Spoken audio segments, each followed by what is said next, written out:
पांचाल राज नरेश द्रुपद जी की जो लाडली द्रौपदी जी हैं, जब भगवान व्यास देव जी ने बताया कि 5 बार उस ऋषि कन्या ने भगवान शंकर से वरदान मांगा, इसलिए उसको 5 पति प्राप्त हुए। ये पहले से ही ब्रह्मा जी के द्वारा विधान कर दिया गया है, भगवान शंकर के द्वारा वरदान दिया गया है, ये कोई अधर्माचरण नहीं होगा। बड़ी प्रसन्नता हुई महाराज द्रुपद को। वेद पारंगत विद्वान मंत्रज्ञ पुरोहित धौम्याचार्य जो पांडवों ने वर्ण किए थे, उन्होंने प्रज्वलित अग्नि की स्थापना करके मंत्रों द्वारा आहुति देकर युधिष्ठिर जी के साथ गठबंधन कराकर उनका पाणी ग्रहण संस्कार कराया। युधिष्ठिर जी का जब पाणी ग्रहण हुआ, फिर दूसरे दिन एक एक करके सबका 5 पांडवों का पाणी एक एक दिन, आज युधिष्ठिर जी का, फिर भीम जी का, फिर अर्जुन जी का, फिर नकुल जी का, फिर सहदेव जी का विवाह कार्य संपन्न हुआ। द्रुपद ने महारथी पांडवों को बहुत सा दहेज, धन और भी सब रथ घोड़े दास दासियां ये वस्तुएं समर्पित की। इंद्र के समान महाबली पांडव प्रचुर धनराशि, अश्वरथ, दास दासियां प्राप्त करके पांचाल नगर में ही सुखपूर्वक रह रहे। जब ये पता चला, अभी सब राजा वहीं टिके हुए हैं पांचाल नरेश के यहाँ ही, पता चला कि जिनसे ब्याह हुआ वो पांडव हैं। सब राजाओं को उनका अगर ये पता होता कि पांडव हैं तो ऐसा होने ही नहीं देते। कर्ण और दुशासन आदि डींग हाँकने आए, अब तो ब्राह्मण समझ के क्षमा कर दिया, और जबकि भाग पड़े थे सब। भगवान श्री कृष्ण जी ने पहले ही द्वारिका में संकेत कर दिया था, जब हमारा आदेश पहुंचे तो तत्काल वैभव यहां भेजा जाए। भगवान श्री कृष्ण और बलराम की तरफ से द्वारिकापुरी से भारी सेना, भारी सामग्री, बैदूरी मणि जटित सोने के बहुत से रथ, आभूषण, रत्न, बहुत सी सुंदर सुंदर वस्तुएं, हार और ढेर लगा दिया द्रुपद नरेश के पहाड़ के पहाड़ रत्न। द्वारिकाधीश भगवान, जब ये बात अन्य राजाओं को पता चली, सबके हृदय जलने लगे। एक तो द्रौपदी मिली, इतना धन मिला, फिर श्री कृष्ण बलराम, द्वारिका का वैभव इनके साथ। राजाओं ने कहा कि मुझे लग रहा था कि जो लक्ष्य वेद कर रहा है अर्जुन ही है, पर ब्राह्मण में भेष में थे इसलिए हम लोगों ने मारा नहीं। अब क्या करना चाहिए? अब तो पता चल गया है पांडव हैं। धृतराष्ट्र के सब पुत्र कर्ण, शकुनी और बड़े बड़े विरोधी राजा सब एकत्रित हुए, सभा लगाई। कूटनीति में, कपट नीति में प्रवीण शकुनी से पूछा गया क्या किया जाए। शकुनी ने कहा, कोई संसार में ऐसे शत्रु होते हैं जो दबाने से दब जाते हैं, उन्हें पीड़ा दे के ही शांत किया जा सकता है, पर ये पांडव दबाने से दबने वाले नहीं हैं। एक साथ हम सब लोग मिल करके इनका नाश ही कर देते हैं। क्या बिगाड़ लेंगे द्रुपद? और देखो, अगर पराजित होकर यहां से लौटते हो तो तुम्हारा मुंह क्या रह जाएगा सब राजाओं का। इसलिए मुझे लगता है सब एक साथ आक्रमण करो और पांडवों का नाश कर दो। सोमदत्त के पुत्र भूरिश्रवा थे, बोले तुम्हारा होश ठिकाने हैं? वहां बैठे कौन है? श्री कृष्ण और बलराम। अगर हल और मूसल उठा लिया तो त्रिभुवन में कोई नहीं बचेगा, केवल बलराम जी से। और कहीं प्रभु ने सुदर्शन चक्र उठा लिया तो देखो, हम तुम्हें यही सलाह देते हैं कि इस समय अपने हृदय के ताप को छुपा करके और सब चलो और खुशी मनाओ पांडवों के सामने। बहुत अच्छा हुआ तुम लाक्षागृह में नहीं जले, तुम्हारा ब्याह हुआ, हमारे शुभ आशीर्वाद, ऐसा बोलो। लड़ाई की तो बात ही नहीं, नहीं तो श्री कृष्ण बलराम है और फिर ये पांडव हैं, ऐसे वैसे वीर नहीं हैं। ये बात सबको अच्छी लगी कि हाँ, इस समय संधि ही ठीक बात है। तुम्हें पता होना चाहिए, विपुल प्रभाव शक्ति से संपन्न हो चुके हैं पांडव, मंत्र शक्ति ब्राह्मणों से और उत्साह शक्ति श्री कृष्ण से और प्रचुर संपत्ति शक्ति द्रुपद और बलराम जी से उनको प्राप्त हो चुकी है। धृतराष्ट्र के पुत्र दुर्योधन आदि ने यही भी उचित समझा। सब गए और कहा कि हम लोगों को बड़ा दुख था जब आप लाक्षागृह में सुना कि जल गए, चलो आप बच गए, बड़ा अच्छा हुआ, बड़ी खुशी की बात। हम लोगों को गर्व है कि हम कुरुवंशी विजय को प्राप्त हुए, महाराज द्रुपद हमारे रिश्तेदार हुए। भीम दुर्योधन की तरफ देखा, कर चालबाज, अगर अकेले में मिले तो तुझे बताए, पूरे के पूरे परिवार को नष्ट करने का प्लान। अब आके मीठी मीठी बातें कर रहा है। सब राजाओं ने संधि भावना से महाराज युधिष्ठिर जी से मिले। स्वयंवर समाप्त हुआ, द्रौपदी ने पांडवों का वरण किया। सब राजा संधि करके अपने अपने देश को गए। राजाओं ने मन में जाते हुए विचार किया था कि हमें लगता है कि कर्तव्य से भी ज्यादा भाग्य प्रबल होता है, क्योंकि हम लोगों ने कर्तव्य तो कोई उठा नहीं रखा, लेकिन भाग्य में हमारे द्रौपदी नहीं थी। ये सब सुख वैभव नहीं था, पांडवों के ही भाग्य में था। इधर सब कर्ण और शकुनी दुर्योधन सब वापस हुए। विदुर जी गए और कहा, महाराज की जय हो धृतराष्ट्र जी से। महाराज, आपके वंश का अभिमान बढ़ गया, द्रौपदी आपको प्राप्त हुई। महाराज धृतराष्ट्र जो उछल पड़े सिंहासन से। मुझे पता था मेरा पुत्र जहां जाएगा विजय श्री ही प्राप्त करके आएगा। सजाओ हस्तिनापुर को और स्वागत करो द्रौपदी का। विदुर जी भी बोले, हाँ, अहो भाग्य, पांडव बच गए और उन्होंने द्रौपदी को प्राप्त। धृतराष्ट्र जी, पांडवों की बात कर रहे हो? अब पूरी आकृति तो जो आनंद की थी एकदम जल। उन्होंने समझा कि दुर्योधन प्राप्त करके आया, उनका आपकी जय हो, आपके वंश की वृद्धि हुई, तो है तो उन्हीं के वंश के नाम। महाराज अज्ञानवश से समझ लिए थे कि द्रुपद कन्या का वरण दुर्योधन ने किया, तभी का हस्तिनापुर सजाया जाए, स्वागत किया जाए द्रौपदी का। विदुर जी ने कहा, महाराज आपके पुत्र दुर्योधन के तो घुटने में औषधि लगानी पड़ेगी, क्योंकि वो प्रत्यंचा भी नहीं चढ़ा पाए, मुंह भरा गिरे थे तो घुटने आदि टूट गए। ये काम तो अर्जुन ने किया है। कुछ देर तुम्हारा शांत रहे धृतराष्ट्र, जैसे मानो वज्रपात हो गया हो। फिर सोचा कि अगर विदुर जी हमारे मन के भाव को जान जाएंगे तो ठीक नहीं है। आकृति को छिपाते हुए कहा, अहो भाग्य।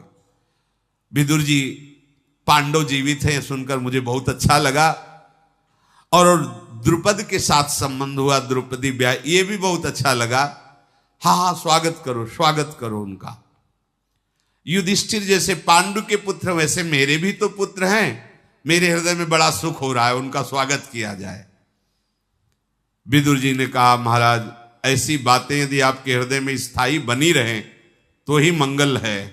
भगवान ऐसी बातें तुम्हारे हृदय में स्थायी रखें कि जैसे पांडव के पुत्र हैं वैसे आपके पुत्र हैं, ऐसी बात तुम्हारे हृदय में बनी रहे। विदुर जी तो गए। दुर्योधन और कर्ण तत्काल धृतराष्ट्र के पास आए, साथ में शकुनी भी थे, और कहा, आप विदुर जी से ये बात सुनकर के हर्षित हो रहे हो, कह रहे हो अहो भाग्य है। क्या करना चाहते हो पिताश्री? शत्रुओं की उन्नति में अहोभाग्य मना रहे हो, वैरियों की भूरी भूरी प्रशंसा कर रहे हो। निष्पाप नरेश, यदि समय आप सावधान नहीं रहे तो आप समझ सकते हैं पांडवों की शक्ति की वृद्धि हो रही है।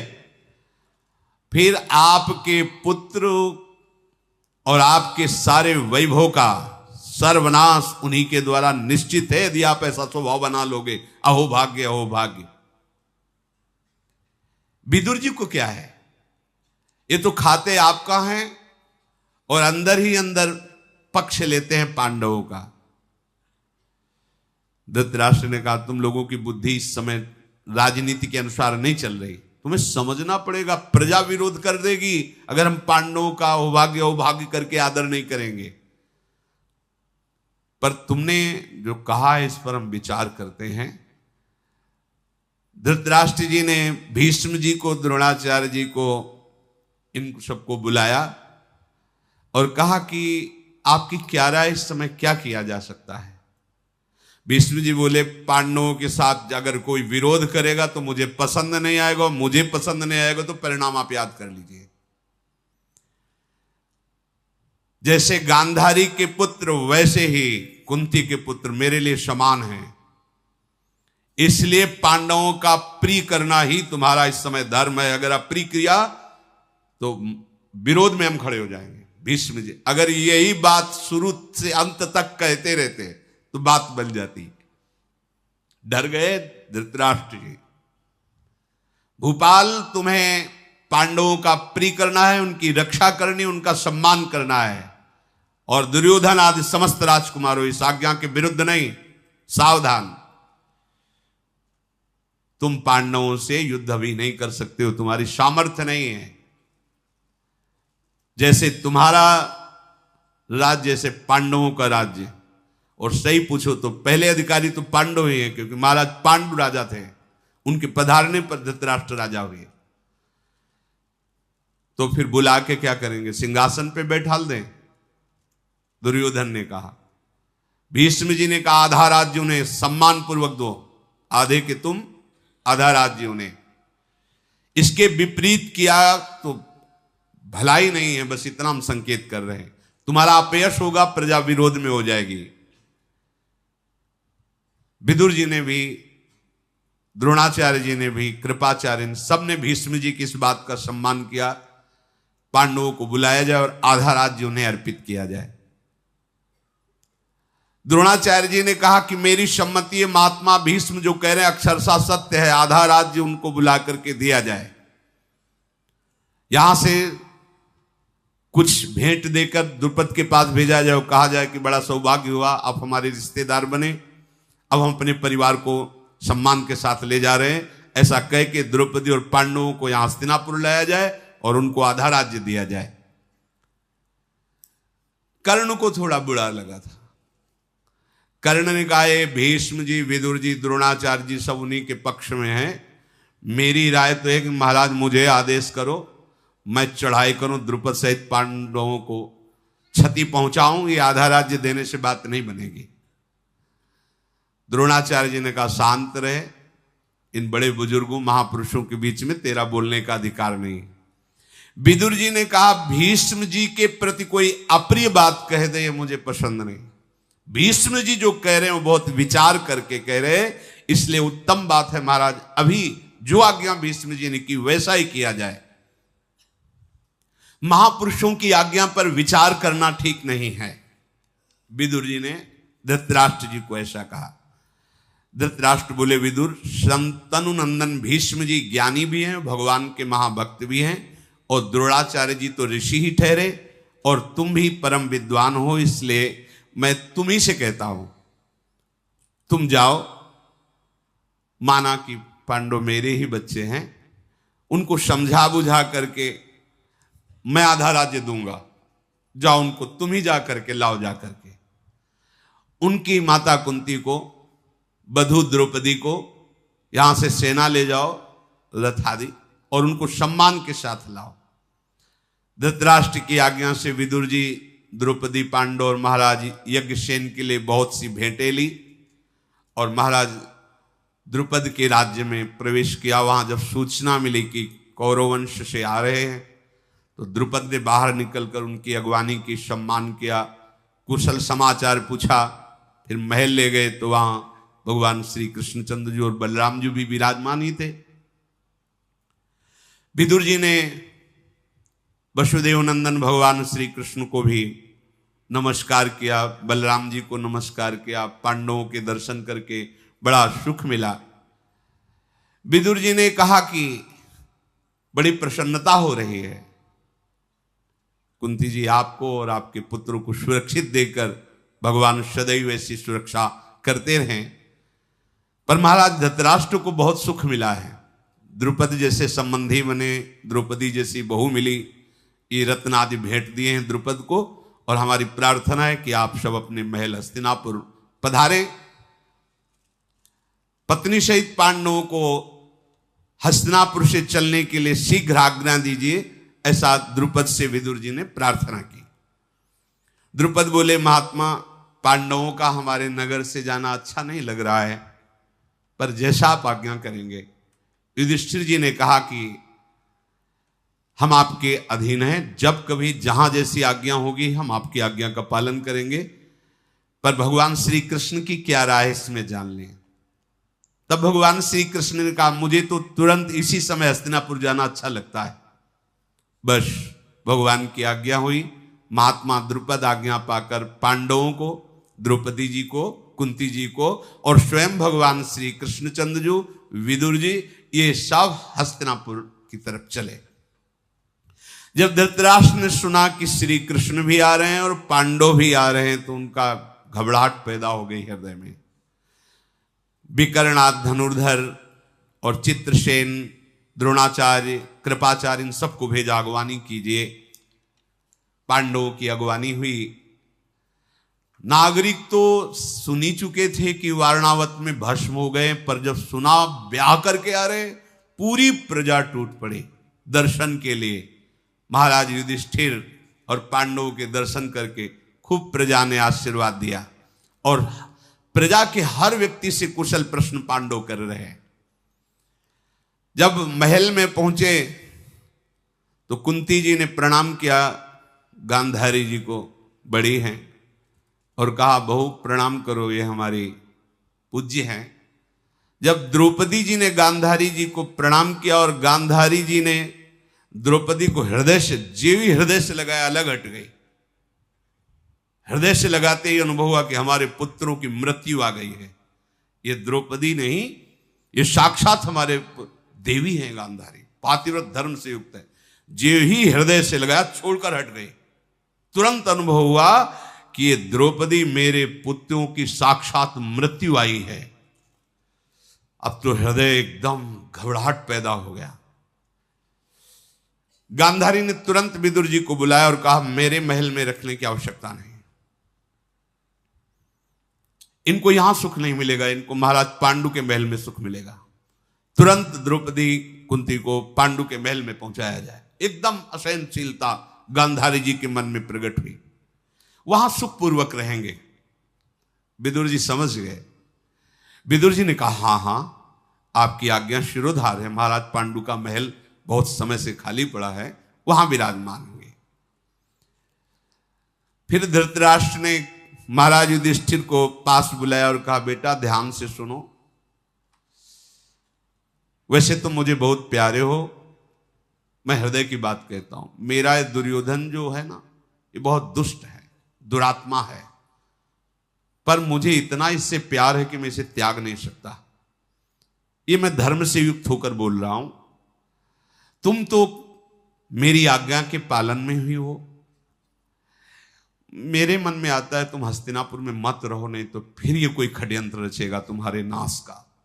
मैं जानता हूं ये दुष्ट है, पर मैं इसके मोह का त्याग नहीं कर पा रहा हूं। हृदय से कहता हूं, मैं तुम्हें बहुत प्यार करता हूं, पर इसी की दुष्टता के कारण मैं तुम्हारे साथ प्यार का बर्ताव नहीं कर पा रहा हूं।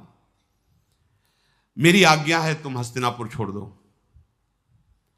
और खांडोप्रस्थ में चले जाओ, वहां का राज्याभिषेक मैं तुम्हारे लिए कर। एक घर नहीं खांडोप्रस्थ में, एक व्यक्ति नहीं, घोर जंगल उजड़ा हुआ पड़ा है। यद्यपि पूर्ववंशियों की राजधानी रही खांडोप्रस्थ, वहां रहते समय तुम्हें कोई बाधा नहीं पहुंचा सकता।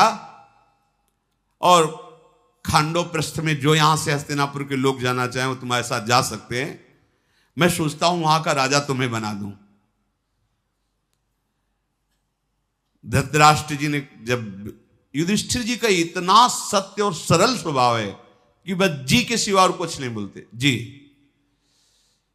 विदुर जी ने विचार किया कि कलह कलेश से अच्छा है ये महावीर हैं, अपनी व्यवस्था करेंगे। विदुर जी ने कहा कि महाराज क्या आज्ञा है? तो उनका राज्याभिषेक लाओ, अभी कर देते। एक घर नहीं है खांडोप्रस्थ में, एक भी घर, और वहां का राज्याभिषेक युधिष्ठिर जी का कर रहे हैं और कह रहे हैं मैं तुम्हें बहुत प्यार करता हूं, अब विलंब नहीं करना चाहिए, तुम्हारा हमने राज्याभिषेक कर दिया, छोड़ो हस्तिनापुर और जाओ खांडोप्रस्थ। विदुर जी मुस्कुराए क्योंकि उनको सब पता था, पर वो ये जान के कि जिसके साथ भगवान श्री कृष्ण हैं अमंगल नहीं हो सकता। भीष्म द्रोण कृपाचार्य विदुर जी सब आश्चर्यचकित हैं कि अभी आए, अभी भगवान श्री कृष्ण बोले महाराज आपका विचार उत्तम है, मैं सहमत हूं, ठीक है खांडोप्रस्थ भेज दीजिए। युधिष्ठिर से कहा आज ही तुरंत निकलो, चलो खांडोप्रस्थ, जल्दी यहां से निकलो। धृतराष्ट्र के कथनानुसार कार्य पूरा किया गया, खांडोप्रस्थ पहुंचे जहां एक भी घर नहीं, एक भी व्यक्ति नहीं, कोई सुविधा नहीं, खंडहर पड़ा था। ये राजधानी पुरवंशियों की पूर्व की। भगवान श्री कृष्ण द्वैपायन व्यासदेव जी प्रकट हुए, उन्होंने कहा कि तुम्हें चिंता करने की जरूरत नहीं है, जहां समस्त ब्रह्मांडों को प्रकट करने वाले श्री कृष्ण विराजमान हैं, तुम बिल्कुल चिंता मत करो।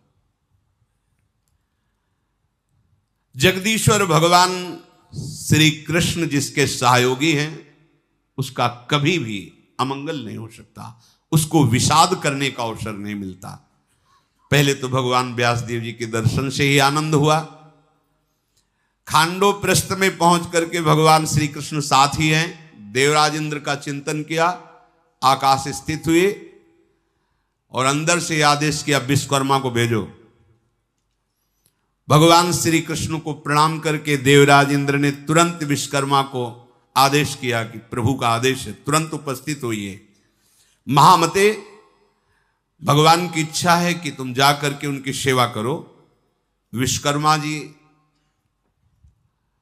भगवान की इच्छा के अनुसार उपस्थित हुए खांडोप्रस्थ में।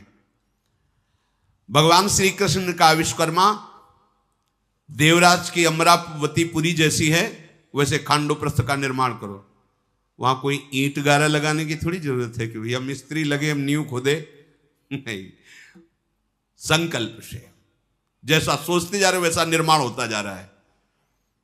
विश्वकर्मा ने खांडोप्रस्थ में जब भगवान का ऐसा आदेश हुआ तो प्रणाम करके भगवान से कहा प्रभु, अमरावती से भी अधिक आकर्षणकारी इस पुरी का निर्माण करता हूं।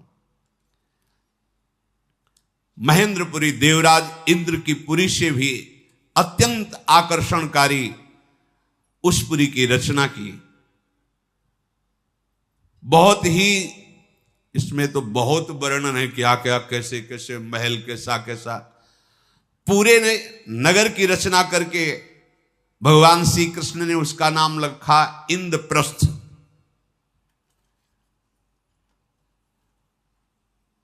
महान धनुर्धर पांडवों के द्वारा इंद्रप्रस्थ में गृह प्रवेश।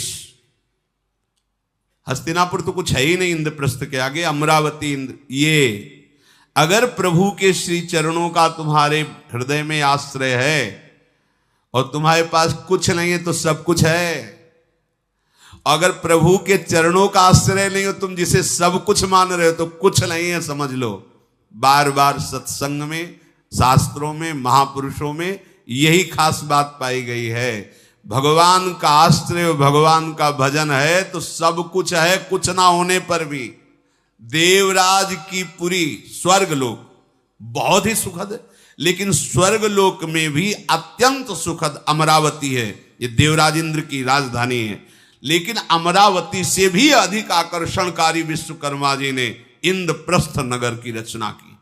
पांडव इसमें विराजमान हुए। महाराज युधिष्ठिर का राज्याभिषेक तो खांडोप्रस्थ के लिए, यहां के राज, हस्तिनापुर कुछ नहीं, इंद्रप्रस्थ के सामने। भगवान श्री कृष्ण ने पांडव से कहा विश्वकर्मा की पूजा करो, इन्होंने तुम्हारे लिए नगर का निर्माण किया। फिर सबसे सम्मान पाकर विश्वकर्मा जी अंतर्ध्यान हुए। व्यास जी भी सम्मान प्राप्त करके अंतर्ध्यान हुए। राज्याभिषेक होने पर युधिष्ठिर जी ने भगवान श्री कृष्ण से कहा, वृषणिनंदन, आपको पता है कि मेरे हृदय में सिर्फ आपके सिवा और कुछ भी नहीं है। मेरे धन आप हो, मेरे प्रिय आप हो, मेरे जीवन आप हो। मुझे इस राज्य से नहीं, आपसे है। आप सदैव हम पर अपना कृपा प्रसाद रखिए। मुझे ये धन धान से राष्ट्र, ये राजा पद आप कर रहे हैं तो ठीक है, आपसे बढ़कर नहीं है। हे महामते, आपकी कृपा से हम लोगों की चित्तवृत्ति सिंहासन पर नहीं, आप पे रहे। आप सदैव ऐसी कृपा करना। हे माधव, मैं आपसे प्रार्थना करता हूं कि जैसे आप अभी प्यार कर रहे हैं, ऐसे अंत समय में भी प्यार करना। हम पांडवों की अंतिम गति आप ही हो, आपके सिवा नहीं। आप जैसे अभी प्यार कर रहे हो, ऐसे हमारा अंतिम भी आप में ही पूर्ण हो। भगवान श्री कृष्ण से युधिष्ठिर जी और समस्त पांडवों ने हाथ जोड़कर कहा, प्रभु, वैसे तो आप हमारे रिश्ते में हो ही, पर आप हमारे माता हो, आप हमारे पिता हो, आप हमारे इष्ट देव हो। महाराज पांडु का प्यार तो हम पा नहीं सके, लेकिन आपके प्यार से ही हम सुरक्षित हैं। आप कुछ हमें उपदेश दीजिए। प्रभु ने कहा, हम केवल सारांश में इतना उपदेश करते हैं कि कभी किसी संत का अनादर न करना, आए हुए संत और ब्रह्म ऋषियों की सेवा में अपने प्राणों को भी न्यौछावर कर देना। यही हमारी प्रसन्नता का एक ही उपाय है। जो हमारे भक्त जन हैं, जो संत जन हैं, जो ऋषि जन हैं, इनका कभी अनादर मत करना। आ जाएं, अगर प्राण मांगे तो प्राण भी दे देना। और कुछ ही समय में देवर्षि नारद जी को मैं भेज रहा हूं, वो तुम्हें कुछ बातें बताएंगे और आजीवन उन बातों का तुम पालन करना, तो कभी भाई भाई में विग्रह नहीं होगा। ऐसा कहकर भगवान ने इंद्रप्रस्थ में पांडवों को विराजमान करके उनसे अनुमति ली और वो द्वारिकापुरी के लिए चले।